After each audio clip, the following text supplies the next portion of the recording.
সাবেক প্রধানমন্ত্রীর বেসরকারি শিল্প ও বিনিয়োগ উপদেষ্টা সালমান এফ রহমান সহ সাবেক ৩ মন্ত্রী প্রতিমন্ত্রীর দুর্নীতির অনুসন্ধান করবে দুদক। সচিব জানিয়েছেন, অবৈধভাবে তারা বিপুল সম্পদের মালিক হয়েছেন, বিদেশে পাচার করেছেন অনেক হাজার কোটি টাকা। রাজনৈতিক প্রভাব মুক্ত হয়ে দুদক কাজ করছে বলে দাবি সচিবের। Redmi 13 স্টাইল বানাই দুনিয়া কাঁপায়।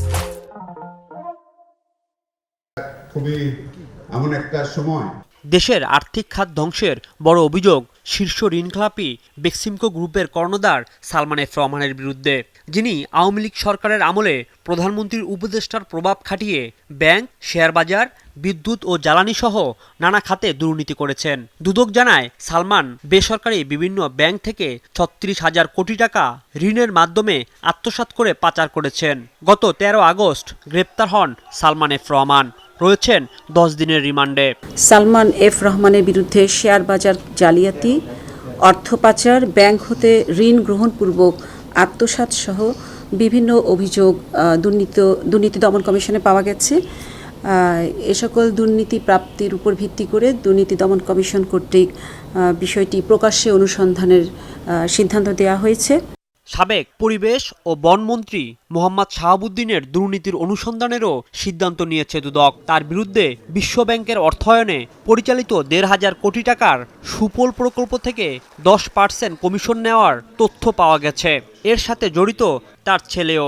কলকারখানায় ইটিপি পরিদর্শন না করেই সার্টিফিকেট দিয়ে কমিশন নেওয়া সহ জলবায়ু ট্রাস্টের জমি বরাদ্দে অনিয়মের অভিযোগও আছে শাহাবুদ্দিনের বিরুদ্ধে।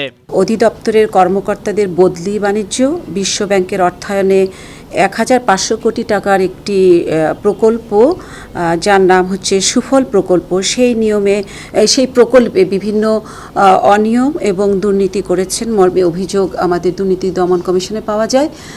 সেই অভিযোগটি প্রকাশ্যে অনুসন্ধানের জন্য কমিশন কর্তৃক সিদ্ধান্ত দেওয়া হয়েছে।